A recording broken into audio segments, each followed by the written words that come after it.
बोलो पार्वती। पते हर हर महादेव। दोस्तों, माचिस की डिब्बी में यह चीज रख देना, शत्रु खत्म, उसका जादू भी खत्म और गरीबी भी आपके जीवन से खत्म।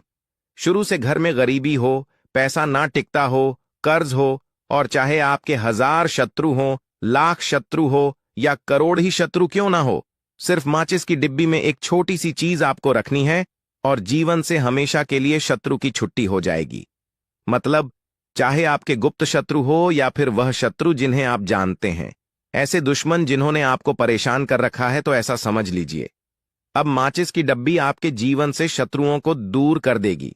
ऐसा अचूक और ऐसा उत्तम उपाय हम आपके लिए लेकर आए हैं कि इस उपाय को करते ही आपके शत्रुओं की बैंड बज जाएगी, शत्रु की सारी ताकत खत्म हो जाएगी, शत्रु कुछ करने के लायक नहीं बचेंगे।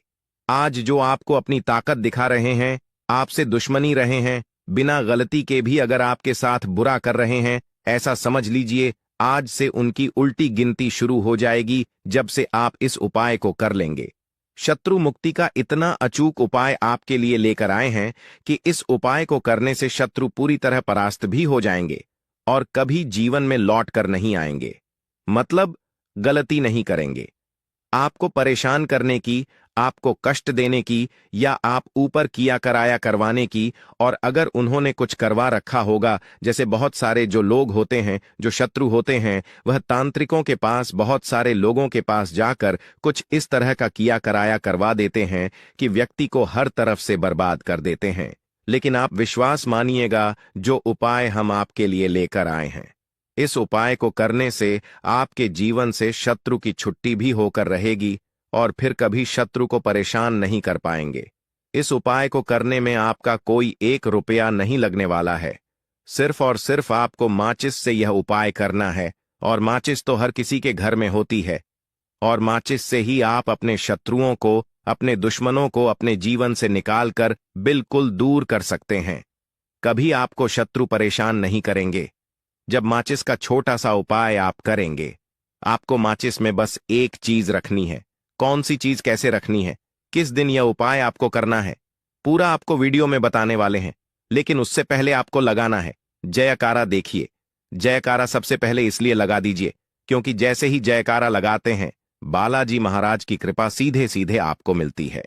तो पूरी सच्ची श्रद्धा से जय श्री राम या जय बालाजी महाराज जरूर लिख दें, जिससे कि बालाजी महाराज का आशीर्वाद आपको और आपके पूरे परिवार को मिलता रहे। क्योंकि इनका आशीर्वाद जिन्हें मिलता है ना, का उनका अहित नहीं होता, उनका हमेशा कल्याण ही होता है।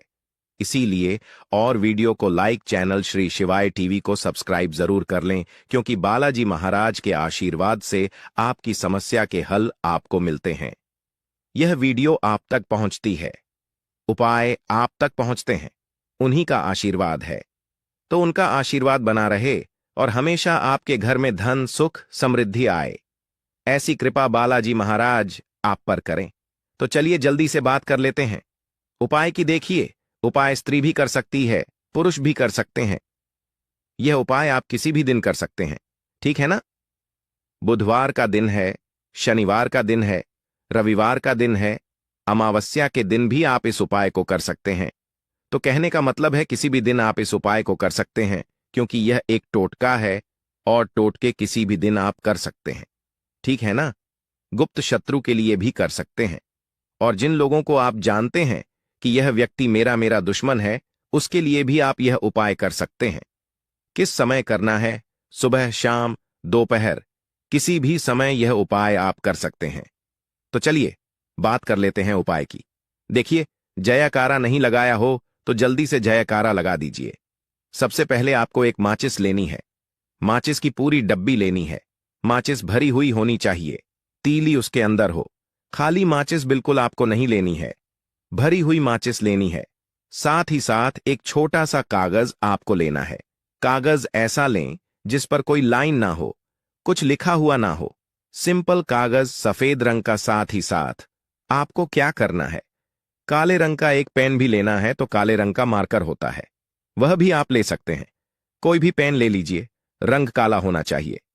अब आपको क्या करना है, जो कागज आपने लिया है, ठीक है ना, उस कागज के ऊपर आपको अपने शत्रु का नाम लिखना है। अगर का नाम पता है तो मान लीजिए, शत्रु का नाम पता ही नहीं है, या शत्रु बहुत हैं, या गुप्त शत्रु हैं जिनके बारे में आप जानते ही नहीं, क्योंकि देखिए, गुप्त शत्रु का कोई पता नहीं लगा सकता। बहुत सारे कम ऐसे लोग हैं जिन्हें पता होता है कि हाँ, गुप्त शत्रु हैं। हमारे यह पता लग जाता है। किसी तरीके से आधे से ज्यादा केस में गुप्त शत्रु के बारे में पता ही नहीं चलता है।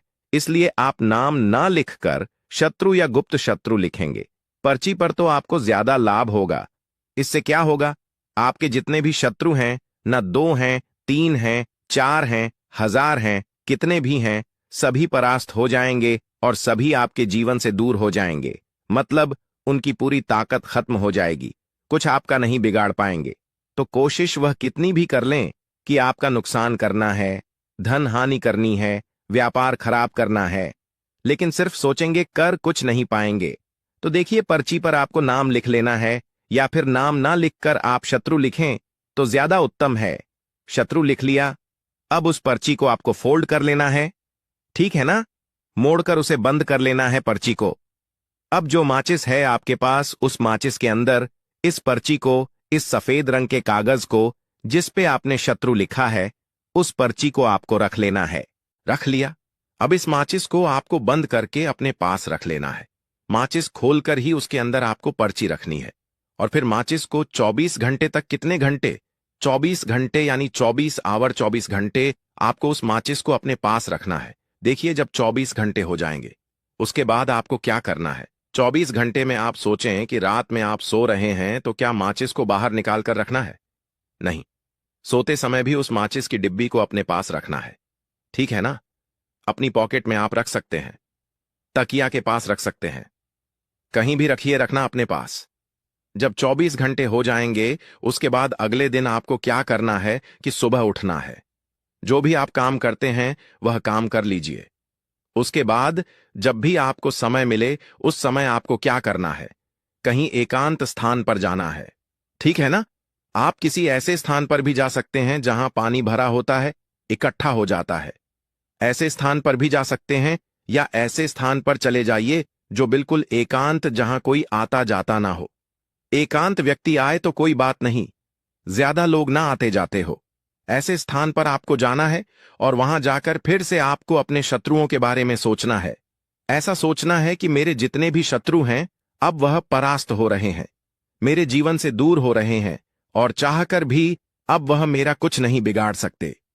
ऐसा सोचना है और मन ही मन आपको प्रार्थना करनी है राहु से कि मेरे जो शत्रु हैं, मेरे जो दुश्मन हैं, उन्हें मेरे जीवन से आप दूर कर दीजिए, ठीक है ना।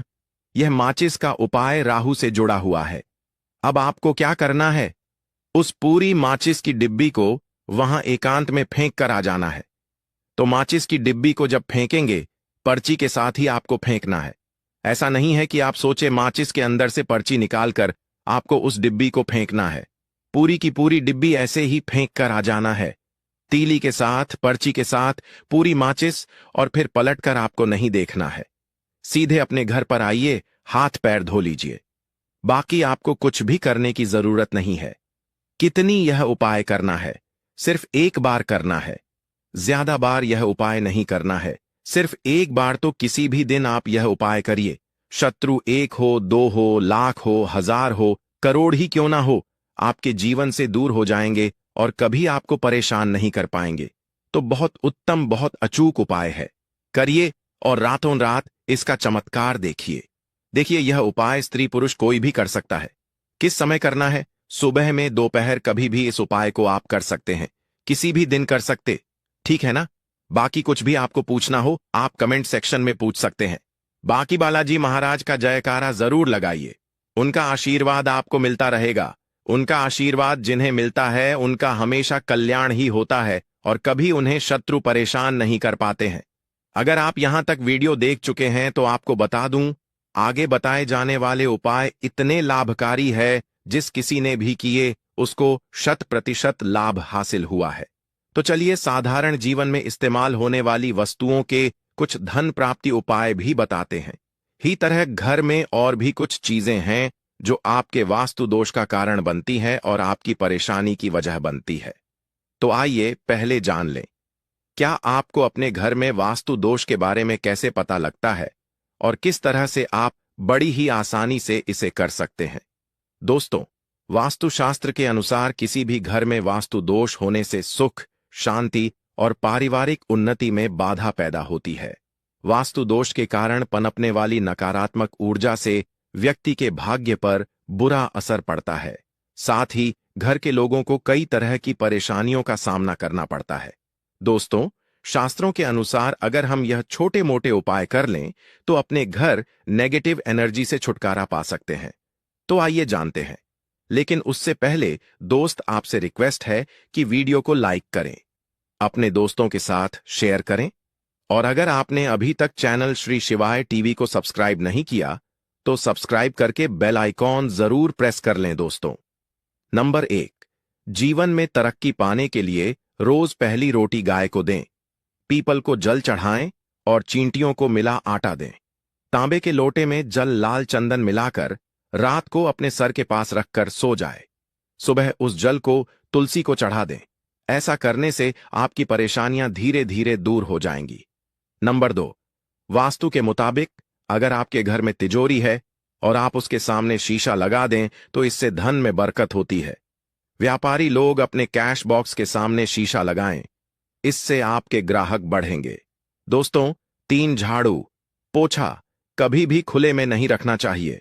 इन्हें हमेशा छिपा कर रखना चाहिए और झाड़ू कभी भी रसोई में नहीं रखनी चाहिए।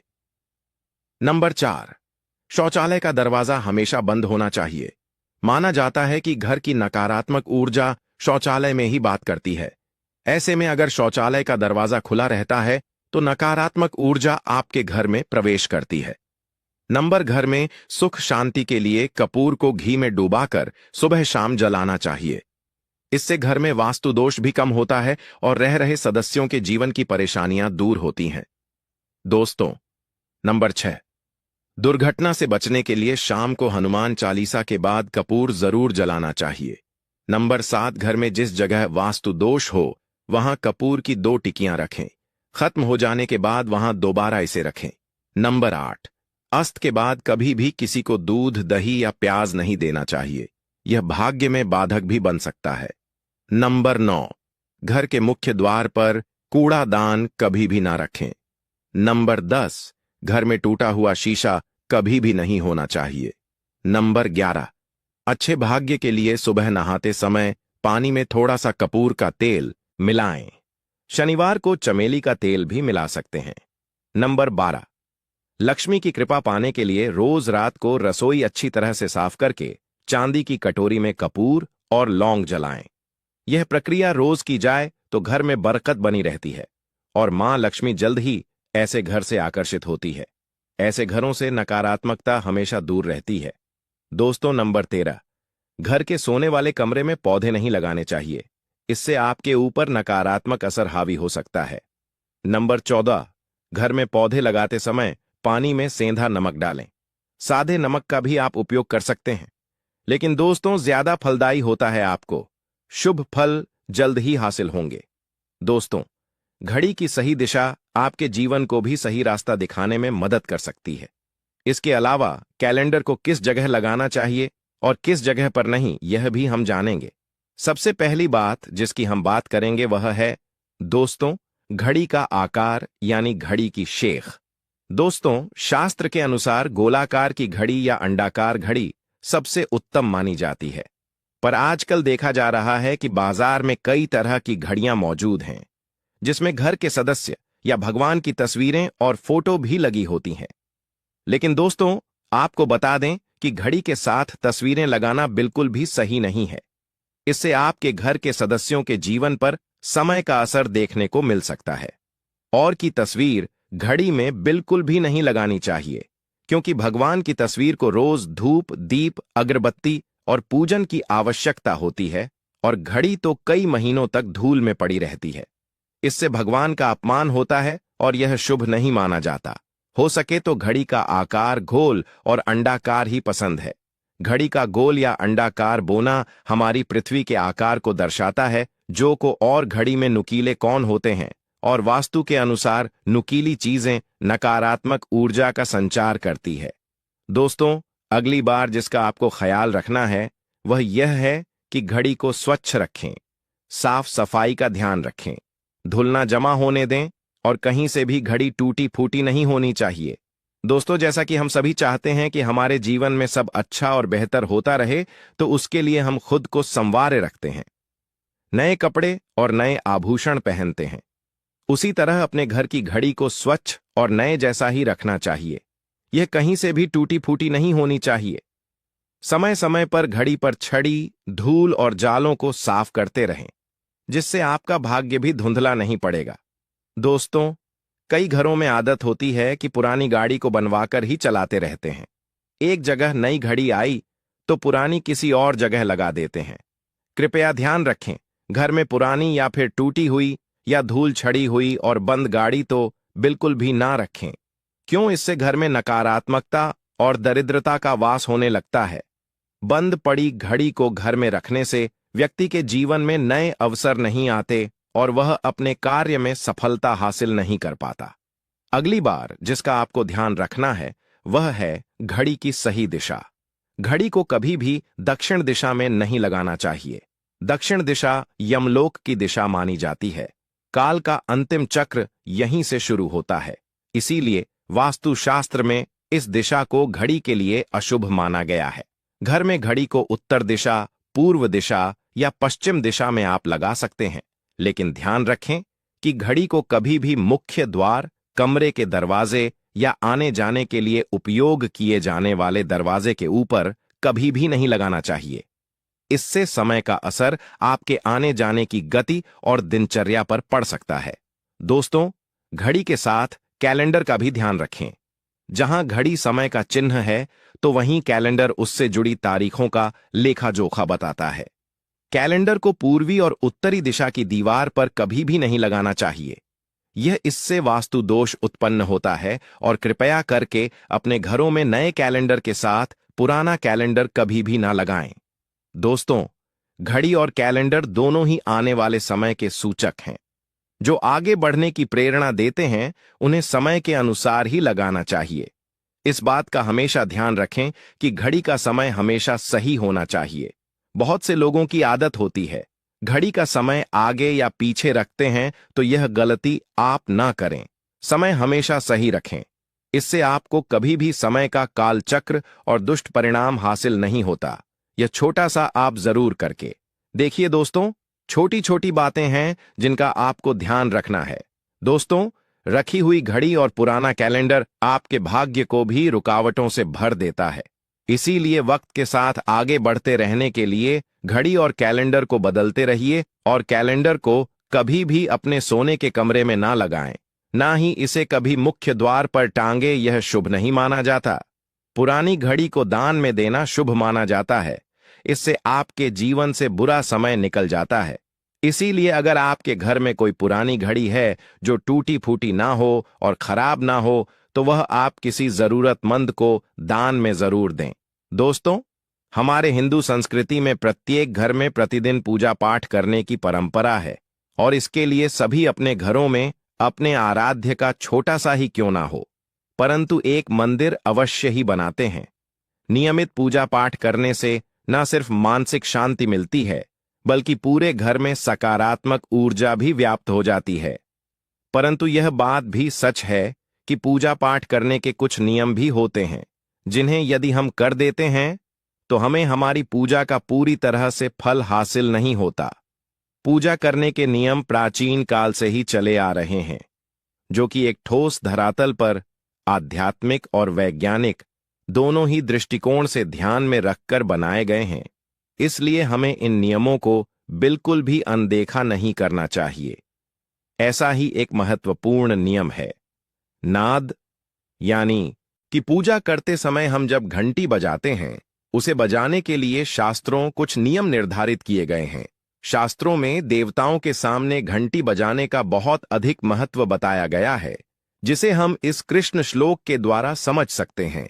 आगम अर्थमतु देवाना गमन अर्थम तु राक्षसाम घन्यथ राव करुया दो देवता आह्वान चरण। इसका अर्थ है कि घंटी बजाने से देवताओं का आगमन और राक्षसों का गुमान होता है, और जो घंटियां राक्षसों से हमारी रक्षा करती हैं उसे हमारा नमन है। तो चलिए दोस्तों, जान लेते हैं कि पूजा करते समय जब हम घंटी बजाते हैं तो उसके पीछे क्या कारण है, घंटी को बजाने के क्या नियम है, और पूजा के वक्त घंटी बजाते समय होने वाली गलतियां कौन सी है जो हमें भूल कर भी नहीं करनी चाहिए। दोस्तों, क्या आपने कभी अपने घर के मंदिर में रखी हुई घंटी को ध्यान से देखा है? अगर आप ध्यान से देखेंगे तो आपको घंटी के ऊपरी हिस्से पर, यानी जहां से हम इसे पकड़ते हैं, उस पर गरुड़ बना हुआ देता है। अंततः घर पर जो हम घंटी इस्तेमाल करते हैं उसे गरुड़ घंटी कहा जाता है। पूजा करते समय गरुड़ घंटी का उपयोग भगवान को आमंत्रित करने अर्थात भगवान का आवाहन करने के लिए किया जाता है, जिससे एक सुंदर ध्वनि से भगवान का आवाहन करने का आभास होता है। जब हम विधि विधान से पूजा करते हैं तो उसमें घंटी का उपयोग अवश्य रूप से करते हैं। पूजा संपन्न होने पर आरती करते विशेष रूप से नाद होना चाहिए, नहीं तो हमारी पूजा आदि अधूरी मानी जाती है। परंतु हम में से अधिकांश लोग इसे मात्र एक सामान्य प्रक्रिया मानते हैं और पूजा करते समय घंटी बजाना भूल जाते हैं। तो आइए जानते हैं उन नियमों के बारे में। मतलब, आज की वीडियो पूरी तरह से आपके प्रश्नों पर आधारित है, जिनका उत्तर मैं आपको शास्त्रों के अनुसार देने का पूरा प्रयास करूंगा। तो वीडियो को पूरा जरूर देखें और अगर आपको आज की वीडियो अच्छी लगे तो इसे लाइक जरूर कीजिए। जय मां लक्ष्मी। आपके इस वीडियो को जो भी लाइक और चैनल श्री शिवाय टीवी को सब्सक्राइब करें, उसके जीवन में कभी भी धन की कमी ना होने देना। दोस्तों, हमारे प्राचीन शास्त्र की मान्यता है कि सृष्टि के निर्माण के समय सबसे पहले जो बड़ी सी ध्वनि निकली थी वह घंटी की आवाज के समान सुनाई दी थी। घंटी की ध्वनि में ओमकारनाथ का भी आभास होता है, इसलिए घंटी को ईश्वर की आवाज मानते हुए पूजा में स्थान मिला है।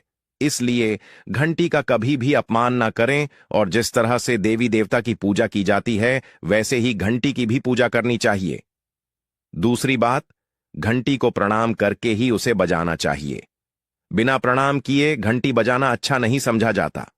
दोस्तों, आपने अक्सर यह महसूस किया होगा कि पूजा करते समय जैसे ही घंटी बजाई जाती है तो पूरे घर के साथ साथ संपूर्ण वातावरण शुद्ध और पवित्र सा हो जाता है और चारों ओर सकारात्मकता फैल जाती है। परंतु यदि हम नियमों को नजरअंदाज कर देते हैं तो हमें इसका संपूर्ण फल नहीं मिल पाता है। दोस्तों, अधिकतर लोग पूजा संपन्न होने पर सिर्फ आरती के समय ही घंटी बजाते हैं, परंतु यह भी ध्यान रखें कि भगवान को जल अर्पण करते समय, धूप दीप लगाते समय, नैवेद्य अर्पण करते समय नाद करना चाहिए। ऐसा करने से हमारी पूजा संपन्न मानी जाती है।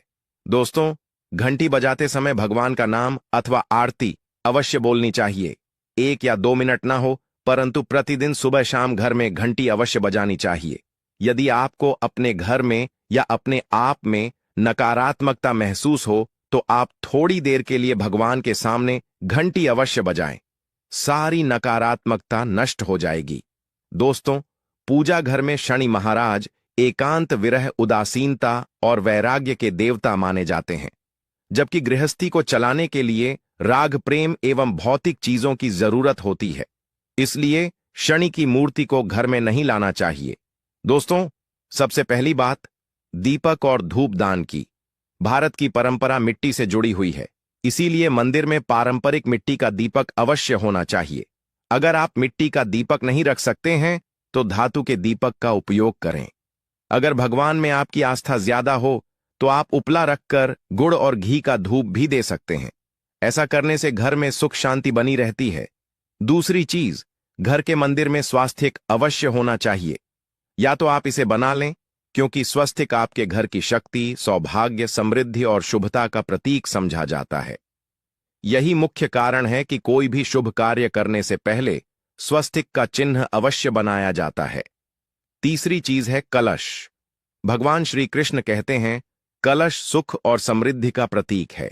अपने मंदिर में रोली कुमकुम से स्वास्तिक बनाकर उस पर मंगल कलश अवश्य रखें। ऐसा करने से घर में सदैव समृद्धि बनी रहती है और की हासिली होती है। चौथी चीज, बहुत ही कम लोग जानते हैं कि शंख की उत्पत्ति समुद्र से निकले 14 रत्नों के साथ हुई थी। इसी कारण से शंख महालक्ष्मी को अत्यंत। बोलो पार्वती पते हर हर महादेव। दोस्तों, अगर आप कर्ज और शत्रु से मुक्ति चाहते हैं तो यह खास अवसर है। मैं आपको बताऊंगा कि आपको कौन सी 3 चीजें जरूर लानी चाहिए। चाहे आप अमीर हो, गरीब हो, कोई भी इन 3 चीजों को अगर इस दिन अपने घर खरीद कर ले आता है तो मानकर चलिए मां लक्ष्मी जी और भगवान विष्णु जी की असीम कृपा उसके पूरे परिवार पर पड़ती है। साथ ही बताऊंगा कि इस दिन आपको क्या खाना चाहिए, क्या नहीं खाना चाहिए, कौन सी चीजें भगवान विष्णु, मां लक्ष्मी और भगवान परशुराम को चढ़ाई जाती है जिससे कि आपके घर में धन, यश और समृद्धि की प्राप्ति हो। साथ ही में मैं आपको बताऊंगा कि किस गलती से इस दिन जरूर ही बचना चाहिए, वरना आप इस शुभ दिन को पाप के भागीदार बन सकते हैं और जीवन भर कष्ट झेलना पड़ सकता है। इस वीडियो को पूरा जरूर देखिएगा। निवेदन करती हूं, बिल्कुल भी स्किप मत कीजिएगा, क्योंकि आगे मैं आपको बताऊंगा कि इस दिन कौन से उपाय करने से आपकी किस्मत चमक सकती है। जीवन में कभी धन की कमी नहीं रहेगी। यह दिन विवाह, नई संपत्ति, सोना चांदी खरीदने, साथ ही साथ नया व्यापार शुरू करने, गृह प्रवेश और किसी भी शुभ कार्य के लिए सबसे उत्तम माना जाता है, क्योंकि इस दिन पंचांग देखने की बिल्कुल आवश्यकता नहीं होती है। यह स्वयं ही सिद्ध मुहूर्त कहलाता है और इस दिन अगर आप कुछ सरल नियमों का पालन करते हुए व्रत और पूजा करते हैं तो मां लक्ष्मी जी और भगवान विष्णु जी की विशेष कृपा प्राप्त कर सकते हैं और आपके जीवन में कभी दरिद्रता नहीं आएगी। देखिए, सबसे पहले तो खास रूप से आप ध्यान रखिएगा कि इस दिन आपको मांस मदिरा से बिल्कुल दूर रहना चाहिए। किसी का अपमान या अपशब्द ना कहें, झूठ ना बोले, किसी का दिल ना दुखाएं। इस दिन आपको गेहूं, मूंग, चावल, चने, मिश्री, खीर, फल, दूध या शुद्ध घी, तुलसी पत्र, पीला वस्त्र, पीला पुष्प या फिर जल से भगवान विष्णु और मां लक्ष्मी जी और भगवान विष्णु जी की पूजा जरूर करनी चाहिए और हो सके तो श्री सूक्त और विष्णु सहस्त्र नाम का पाठ जरूर कीजिएगा। आपको सोना, चांदी, अनाज, वस्त्र, जल से भरे घड़े, घी, छाता, चप्पल, पंखा, मिठाई और गाय को चारा आदि जरूर दान करना चाहिए, क्योंकि इस दिन किया गया दान अक्षय पुण्य प्रदान करता है। साथ ही भगवान परशुराम का जन्म दिवस ही हुआ था, तो इसलिए कई लोग भगवान परशुराम की भी इस दिन पूजा करते हैं और यह बहुत ही शुभ फलदायी माना जाता है।